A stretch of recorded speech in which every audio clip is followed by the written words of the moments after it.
उत्तर प्रदेश की पुण्यमय पावनमय धरा पांडेतारा में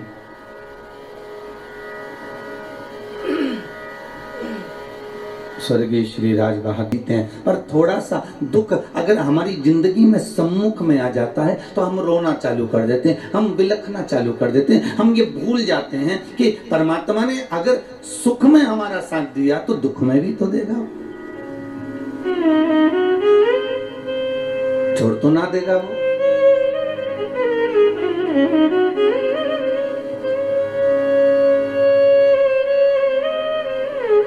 एक माता पिता अपने साल भर में छुट्टियों में दादा दादी के घर जाते थे, रहते थे मुंबई में। पर साल भर में एक बार तो आते ही होगे महाराज आप लोग, है वर्ष में एक बार अपने माता से मिलने के लिए, गांव में देखने के लिए। भले आप मुंबई रह रहे हैं, भले आप मुंबई निवास कर रहे हैं, तो वो माता पिता के पास में, अपने दादा दादी के पास अपने बच्चों को लेकर पहुंचते हैं। और बच्चों को लेकर पहुंचता और माँ रहते कम से कम 1 महीना 15 दिन 20 दिन 8-10 साल हो गए, बड़ा हो गया। अब बच्चा बड़ा हो गया तो वो बच्चा जब बड़ा हो जाता है तो बच्चा कहता है पापा अब की बार दादी के घर में खुद जाऊंगा, आप मुझे ट्रेन में बिठा देना।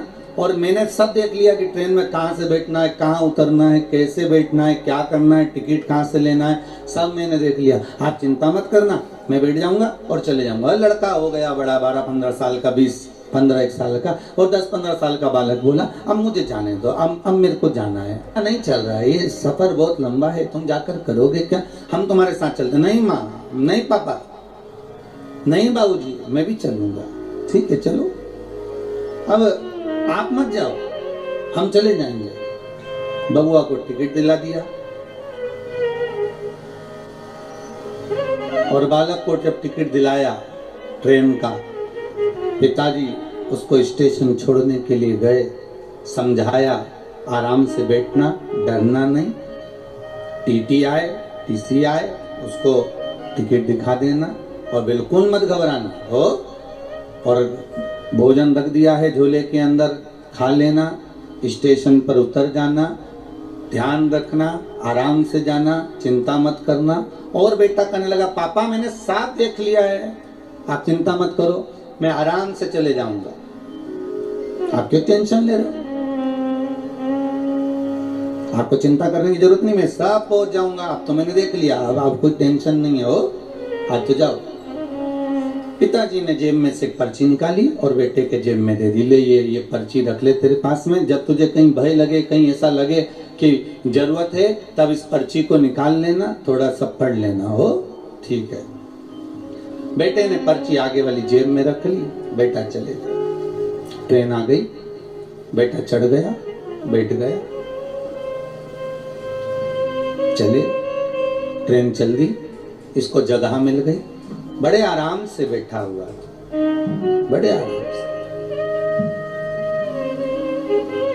और बड़े आराम से बैठा बैठा वो बालक, सब लोग आ रहे हैं जा रहे हैं, कोई उसको डरा भी रहा, चलो सर को उधर, थोड़ा खसको, सीट दो, वो थोड़ा खसक भी गया, दे भी दिया उसने।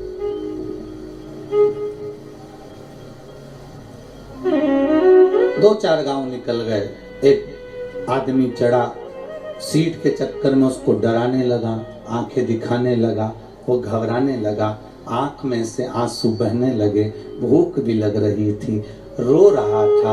आंख से जब अश्रु गिरे तो मन में आया मेरे बाबूजी ने, मेरे पिता ने एक चिट्ठी मेरी जेब में रखी थी, उस चिट्ठी को निकालता हूँ। उस पर्ची को निकाला और निकाल कर पढ़ा तो उस पर्ची पर लिखा हुआ था, चिंता मत करना, पीछे वाले डब्बे में मैं बैठा हुआ हूं,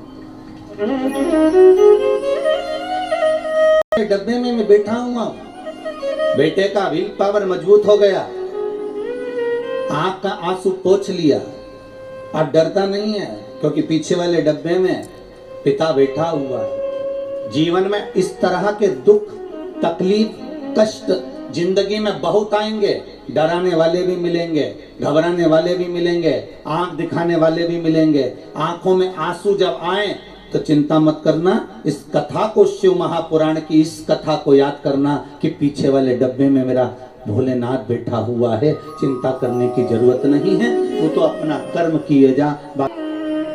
हम कहते हैं ब्रह्मा के पिता हैं भगवान विष्णु, क्योंकि नाभि से प्रकट हुए हैं।